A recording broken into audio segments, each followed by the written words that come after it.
you want to start off the year 2020 with a vision board? Well, how about we start off with how the Lord visualizes us?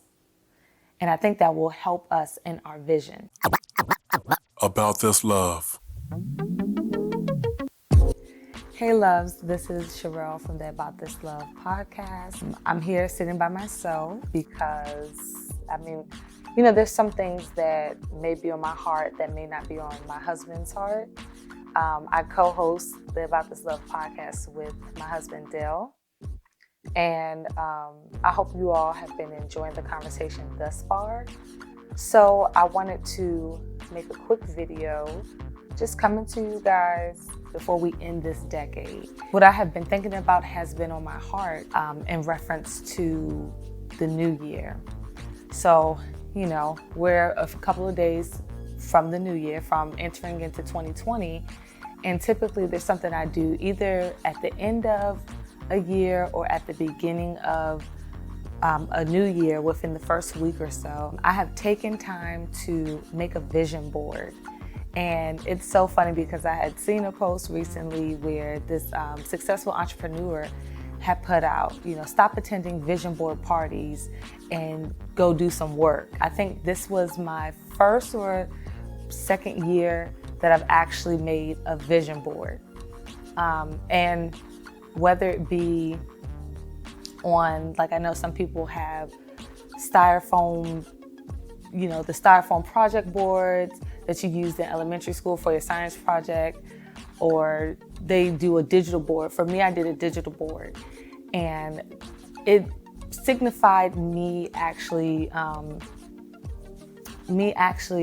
establishing a vision, a plan for myself. I hadn't really done that before, so I could sit here and say that I would like to encourage you all to do a vision board for yourself, but that's really not what I want to encourage you to do. I do want to encourage you to have a vision for yourself, for your life, for your family, your relationships. As we're entering into this new year, I want to encourage you to take a look at the cycles that you have been going through in your life. As we're entering into this new year, this new decade, there are things that we say we want to leave behind, and we really just cannot do that. And we cannot figure out, man, it's a year later and we're back where we started. We're back at square one, and I haven't accomplished anything. Man, it's December and we're entering into a new year, and I hadn't made progress. I feel like I started off good, whether it be a fitness routine or just a new mindset, just people that we're gonna let go of, relationships that we're gonna let go of. I think that it's become really difficult to actually see why we can't do those things. So after a couple months, we fall right back into the same things that we're used to doing. And really it's because we don't know what that new life would look like for us.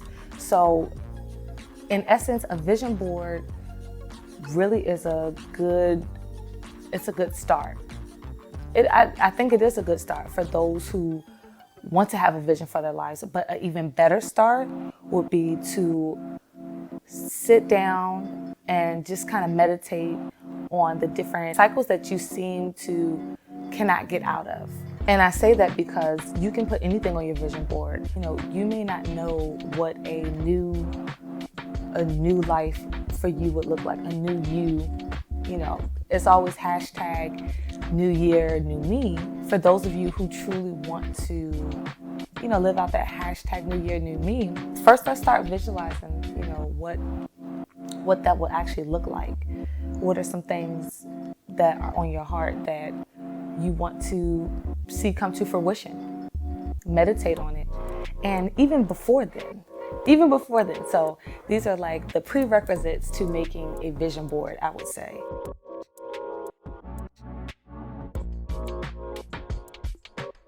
At a retreat, someone once told me to write a love letter to myself from God. And I'm sitting there like, a love letter from God? That's kind of, that's different. I've never done that before.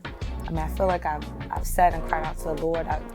I have journals dedicated to just writings to the Lord, but never have I sat and meditated on what the Lord may have thought of me. And so that's what the love letter from God represented, how the Lord thinks of me. And this person had requested everyone in the room to do so.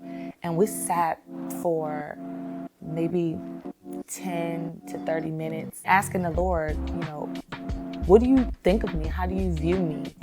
What are your thoughts of me?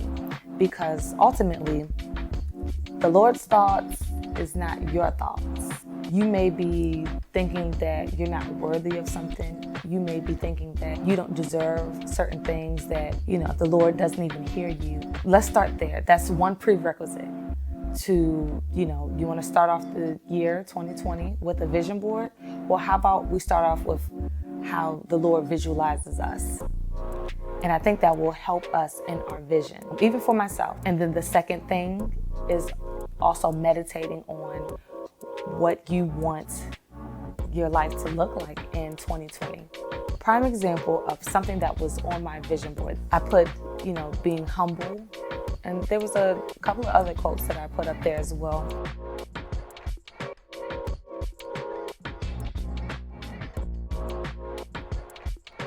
I had put this on my phone. I did it digitally.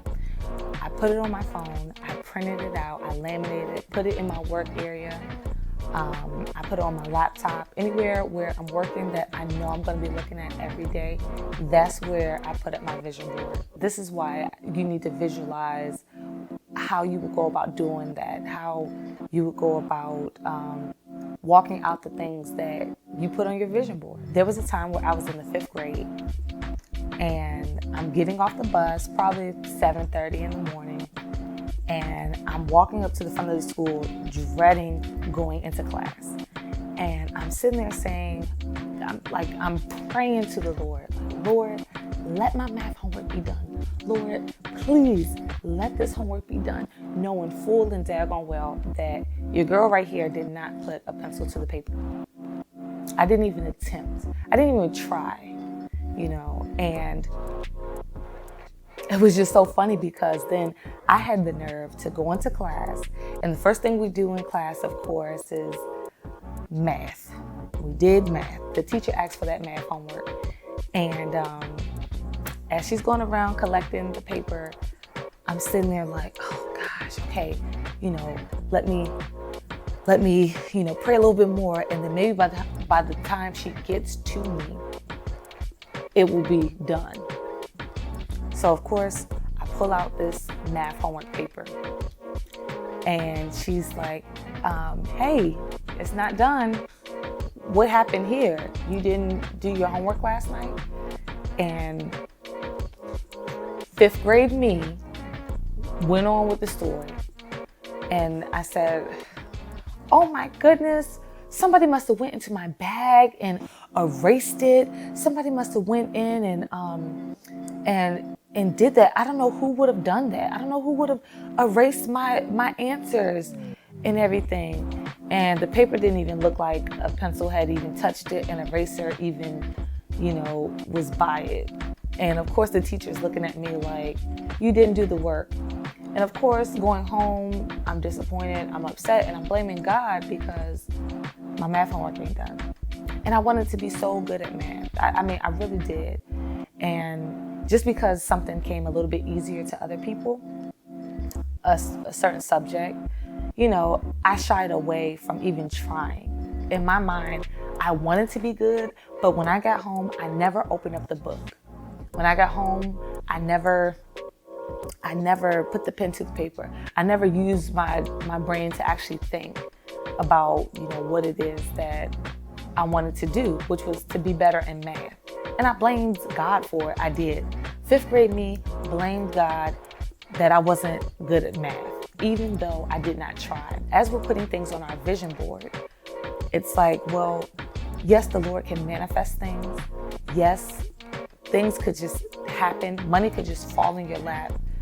Opportunities could just spring up. Somebody could just come and give you a new car, or you could win a raffle. But you have to remember, where's the maturity in that? The Lord requires us to mature. In 2020, the Lord is requiring you to mature. The Lord is requiring me to mature. And what that means is when we go to put something on our vision board, we have not only meditated on it, we have seeked the Lord about it, because in Proverbs 16:3 reminds us to commit to the Lord whatever you do, and He will establish your plans. And basically, that doesn't mean don't plan. That doesn't mean don't have vision, don't dream big. But what that simply means is whatever it is that we do put on our vision board, we submit it to the Lord. Really, because He ultimately knows what we need, and He's faithful. He may honor some things, and there's some things that may not, be for this year, but that does not mean put that on your vision board for next year. You go into 2020 with this vision, you've meditated on it, you've really taken the time to sit and figure out the different cycles that you want to break, the different cycles that you want to come out of. And you start to walk towards what that may look like. And then you commit it over to the Lord. But not only do you do that, but then you work on that, you focus in on that, because you can't go into 2020 with a 5th grade Sherelle mindset that your math homework is going to be done, that your vision is going to be done, is going to be completed by the end of 2020 or the end of the decade, of the next decade, and then get mad at God because it just didn't manifest, it didn't just pop up, it didn't supernaturally happen. There's so many other things that supernaturally happen that we just completely miss that the Lord does for us. But when it comes to our vision board, I think that we also need to put in that work as well, because we know that faith without works is dead. Before the year begins, or maybe even if you're watching this after the year begins, I'm glad that you're on this side of this new decade, and I really want to encourage you to share below in the comment section, some things that you have put on your vision board. If you would like to share, I know last year I encouraged my family to do so with me. But whether or not they made a vision board and shared it with me, that was up to them, but they didn't have to share. But I just wanted them to have vision, because those without vision will perish. And I want you all to be encouraged to have a vision, and not only have a vision, but work towards that vision.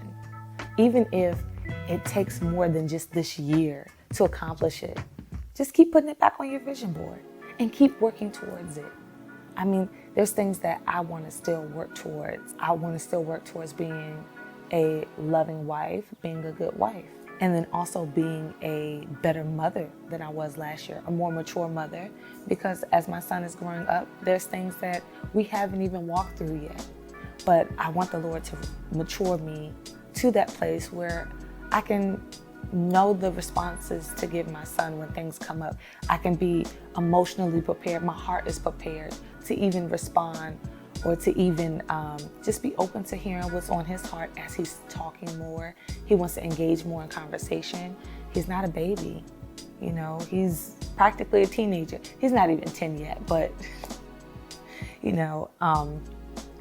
just things like that I still want to work on. So those things are going back on my vision board. My relationship with my husband, my relationship with my siblings, my mother, my father, my relationship with friends. I mean, if you want to be a good friend, even if you have a bad day, even if one day you get kind of knocked off kilter and, it's like, well, 3 months in, and you know how you do the 30-day or 60 or 90-day workout challenge, and you miss a day, and then because you missed that day, you just fall completely off, and then that's just it. And I want to encourage you to know that that's not just it. You had one bad day. You forgot. Things got busy, things came up left and right, things are always happening. Life is being thrown at you. There may have been a death that you experience. There may have been, new life that you've experienced, and you've just been completely consumed in that. But hey, put your vision in your vision board, somewhere where you will see it, where you will be reminded. Because when you pick up your phone, or when you open up your laptop or your tablet, you can be reminded of, you know, what you're supposed to be doing in those times where you're idle. And I mean, in those times where you're not doing anything, that's okay too. You could sit and also meditate on just, you know, how things have been going so far. You can take note. You can recalibrate, you know, check back in with the Lord. Just, hey, Lord, what do you want me to focus on, you know, this week or today? And, you know, don't beat yourself up about it, but still work towards it, because the Lord is requiring you to also do work, to also mature in 2020, and also just come to a place where you are seeing your vision come to fruition. You are seeing the full picture. Well, that's all I have for you guys today. Please comment below if you've enjoyed this conversation.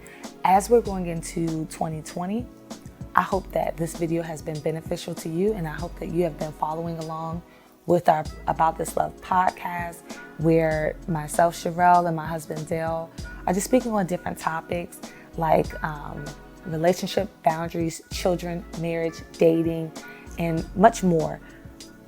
So please subscribe, share if you know that someone else will benefit from this video. And I hope you go into the new year with a new mindset. If you really want it to be a new you, I hope you take the time to really visualize that. Whether you're sitting in silence, doing that at home, at church, praying into the new year, I just hope that whatever you're doing, that you find time to sit aside before we're back in October or back in December of 2020. I hope that you find time to visualize your vision. Thanks for tuning into this conversation today. I'll see you next year, guys. Bye.